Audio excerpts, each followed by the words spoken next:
저희는 관련해서 법적인 쟁점을 또 다시 다뤄보고 싶습니다. 손수호 변호사 전화로 연결되어 있습니다. 나와 계십니까? 네, 안녕하세요. 네, 안녕하십니까. 이번 금요일로 결정됐습니다. 오늘 아침에 속보 네. 듣고 어떤 생각 좀 하셨는지요? 네. 혼란 상황이 굉장히 오래 이어졌기 때문에 헌법재판소가 이제라도 빠르게 선고기일을 잡아서 어떤 결론을 내려준다면 또 그에 따라서 이 혼란이 또 수습되지 않을까 이런 기대를 하고 있습니다. 예. 자, 그렇다면 쟁점에 대해서 살펴볼 필요가 있을 것 같습니다. 손 변께서 보시기에 지금 가장 중요한 것은 뭐라고 생각하십니까? 일단 뭐 결정이 어떻게 나누냐가 가장 중요할 텐데요. 사실 지금 현재 상황에서는 뭐 쉽게 예단하기는 힘들어 보입니다. 예.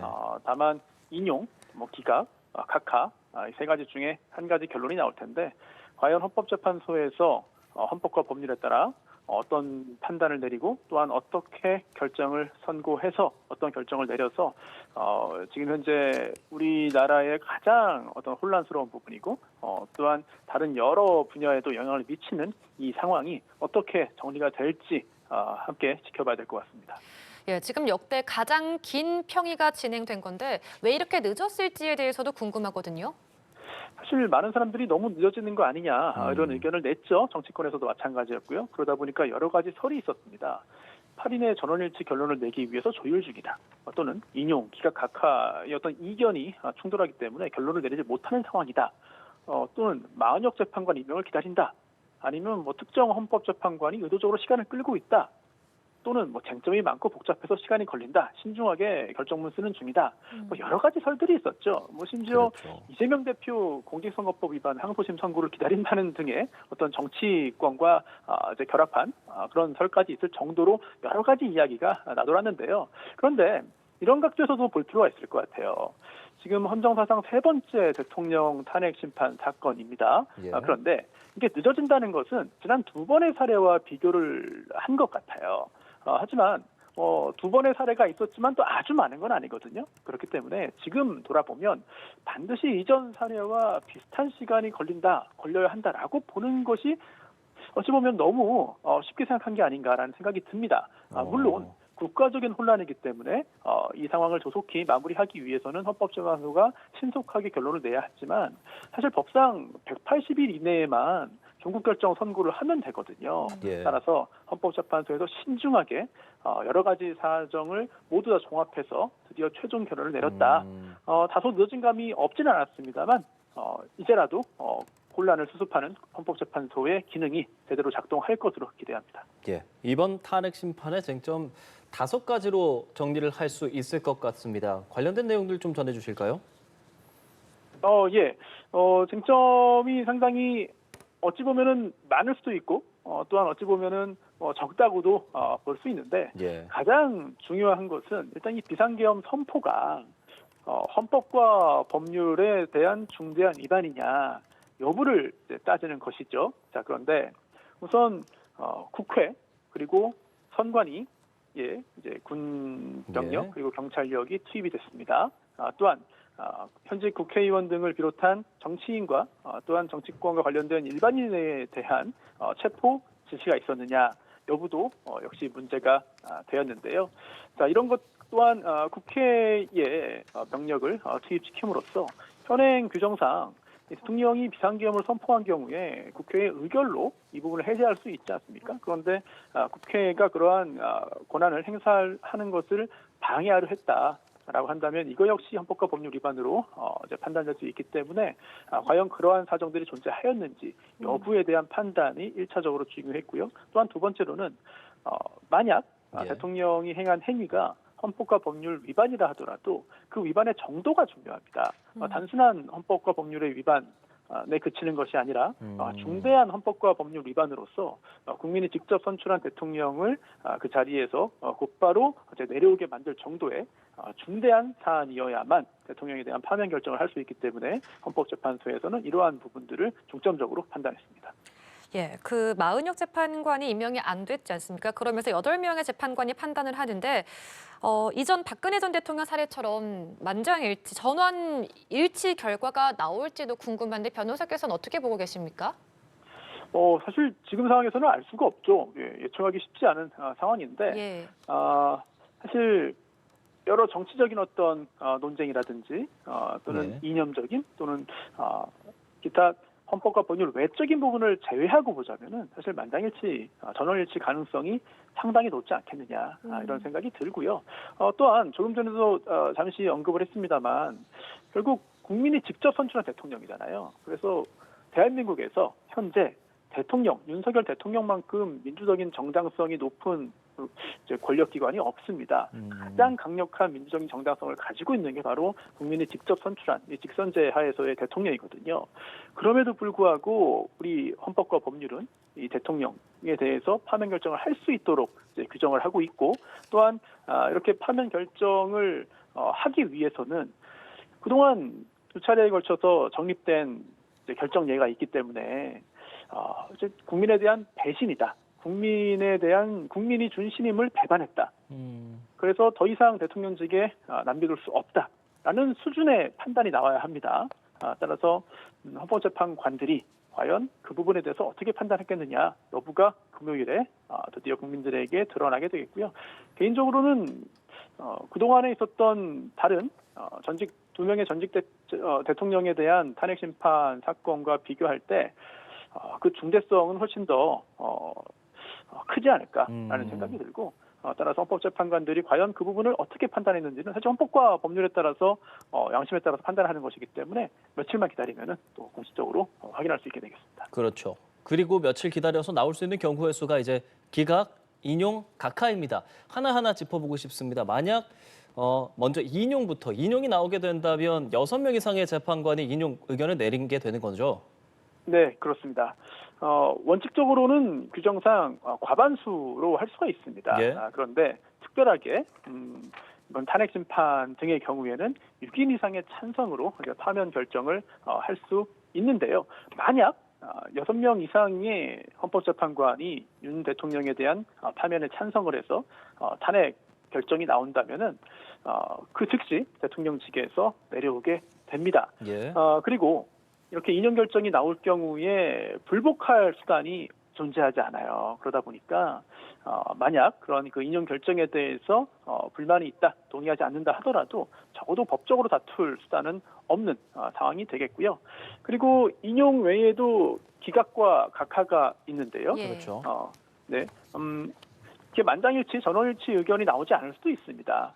즉 6명 또는 7명 또는 8명의 헌법재판관이 인용 의견을 밝힐 경우에는 이제 대통령직에서 파면되는 것입니다만 만약에 5대3이 되거나 예. 아니면 4대4가 되거나 또는 그 다른 경우에는 대통령직을 계속 유지하게 되는 것이고요.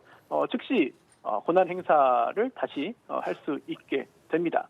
그리고 또한 같은 사유로 인해서 또다시 탄핵소추 의결을 통해서 헌법재판소의 판단을 받기도 어려워지는 상황이 되는 것이고요. 이렇게 인용이든 또는 기각이든 어제 물론 범위의 차이는 있겠습니다만 기판력이 발생하고 그리고 또한 일사부재리 원칙도 이렇게 적용됩니다만 각하의 경우도 있습니다. 이 각하는요. 인용이나 기각보다 먼저 여부를 밝히게 되어 있습니다. 즉 인용 또는 기각은 실체 판단이에요. 그런데 각하는 형식적인 부분에 대한 판단입니다. 즉 국회의 탄핵소추 의결 등이 법이 정하고 있는 절차를 준수하지 못했다. 절차상의 문제가 있다. 이럴 경우에는 아예 실체적인 판단으로 나아가지 않고 형식 재판을 통해서 각하할 수 있습니다. 이럴 경우에는 기각과 마찬가지로 대통령직을 계속 유지하는 것은 마찬가지가 됩니다. 다만 기각과의 차이점은 있는데요. 각하의 경우에는 기판력의 범위가 상당히 제한적입니다. 그래서 사실상 기판력이 없다라는 표현을 쓰기도 하는데 그건 정확하지 않고 어쨌든 이렇게 각하가 될 경우에는 다시 그러한 각하 사유가 됐던 형식적인 문제, 예. 절차상의 하자를 이제 다시 보완해서 즉 보정해서 다시 국회의 탄핵소추 의결 절차를 거쳐서 헌법재판소의 실체 판단을 받을 가능성이 예. 존재합니다. 다만 그 당시에 비상계엄 선포 직후의 국회 상황과 또 지금의 국회 상황이 과연 이제 다시 한번 탄핵소추 의결을 할 수 있을지 여부에 대해서는 사실 그렇게 긍정적이지 않은 상황인 것 같고요. 어쨌든 인용, 기각, 그리고 각하 가능성 모두 다 예. 열려 있는 상황입니다. 그러면 상대적으로 인용이나 기각은 확 와닿는데 각하의 네. 경우에는 뭐 절차적인 부분에 의한 부분을 얘기하시는 거잖아요. 그러면 네네. 예를 들어 이번 사항으로 봤을 때 각하들을 주장하는 인원들은 어떤 부분에 있어서 이런 부분을 좀 말하고 있는 건지요? 네. 일단 내란죄 관련된 부분을 먼저 좀 들어봐야 될 것 같은데요. 네. 탄핵 선출 의결할 경우에 할 당시에는 이제 내란죄가 언급이 있었습니다. 그런데 국회에서 탄핵 소추 의결이 이루어진 다음에 헌법재판소의 심판이 개시된 후에 내란죄 부분을 철회했습니다. 그래서 대통령 측에서는 이거는 당시에 애초에 국회에서 이렇게 탄핵 소추 의결을 시도했다면은 이 180석을 확보하지 못했을 것이다. 그렇기 때문에 이렇게 내란죄 부분을 철회한 것은 소추 사실의 동일성이 유지되지 않는 것이기 때문에 다시 국회로 돌아가야 된다. 다시 소추 의결을 해야 된다라는 주장을 하는 것이고요. 따라서 네. 각하 대상이라고 하는 겁니다. 반면 소추위원 측에서는 국회 측에서는 동일성이 유지된다는 거예요. 이게 형사재판이 아니기 때문에 내란죄 여부를 본격적으로 판단하는 건 아니다. 유죄무죄를 판단하는 게 아니다. 즉 내란죄에 대한 판단 여부는 철회했지만 당시에 있었던 12월 3일의 비상계엄 선포 당시 또 그 전에 있었던 행위들의 어떤 내란 행위 예. 그런 여부에 대한 판단은 여전히 유지되는 것이기 때문에 달라진 게 없다. 따로 절차상 문제가 없고 각하 대상이 아니다라고 주장을 하고 있습니다. 그 선고 당일에요. 전원 일치 의견인지 아닌지 이런 부분을 좀 더 빨리 알 수 있다라는 방법도 있답니다. 만약 전원 일치 의견이면 선고 요지부터 읽는 경우가 많다고 하는데 이 부분은 어떤 건지요? 예, 그렇습니다.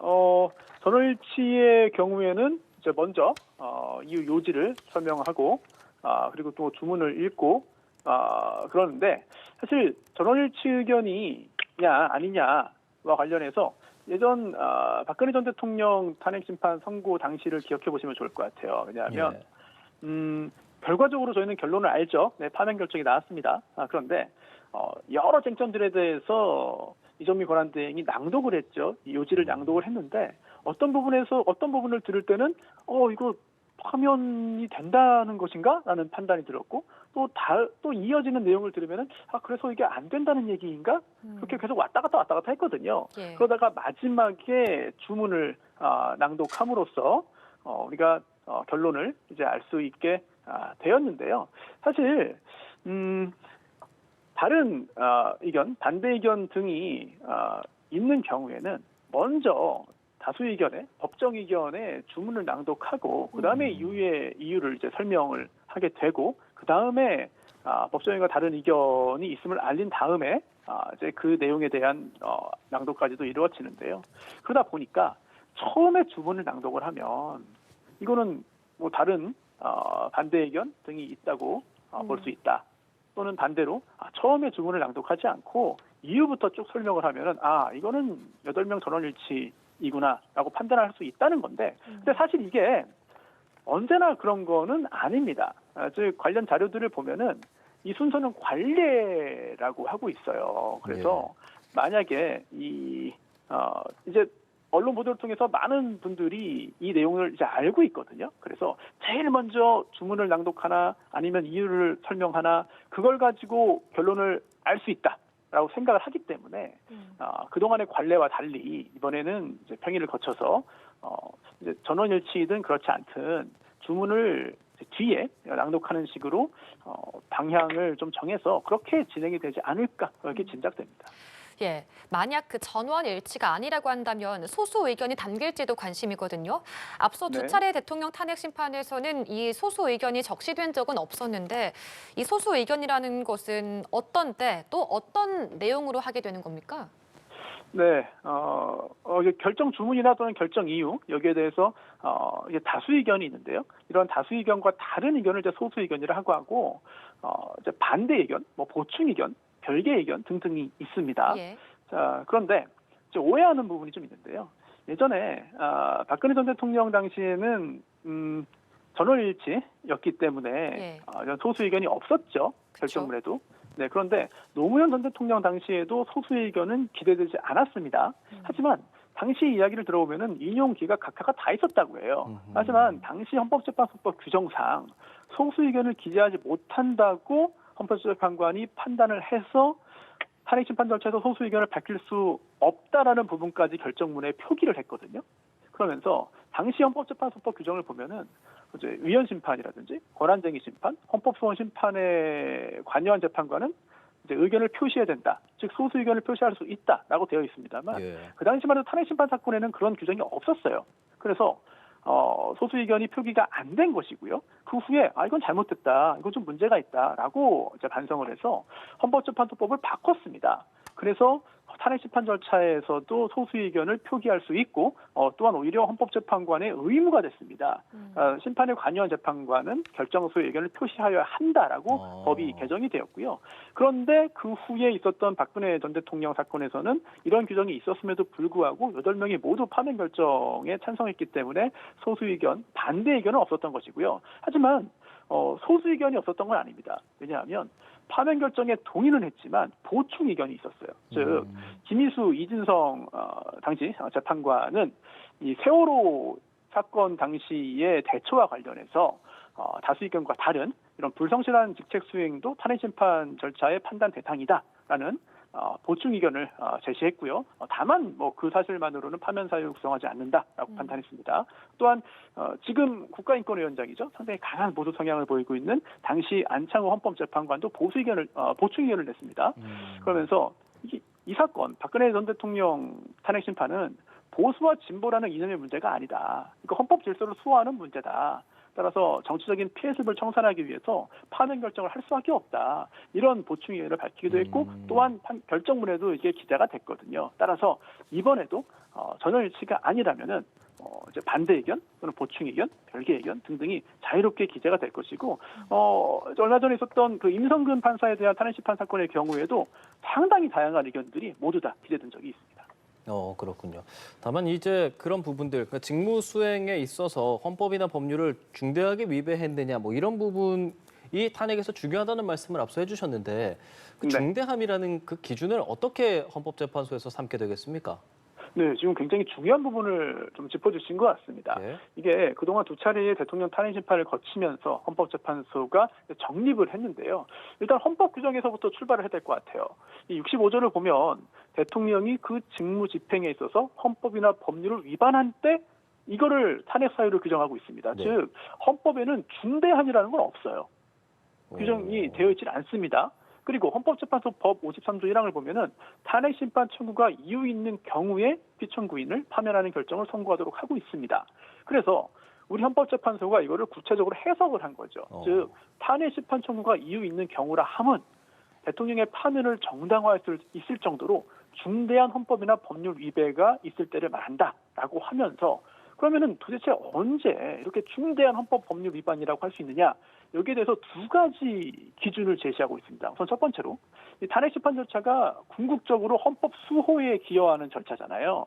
그러한 관점에서 볼 때 이게 손상된 헌법 질서를 회복해야 할 정도로 그것이 요청될 정도로 대통령의 법 위반 행위가 헌법 수호의 관점에서 중대한 의미를 가지는 경우에 파면 결정 정당화된다.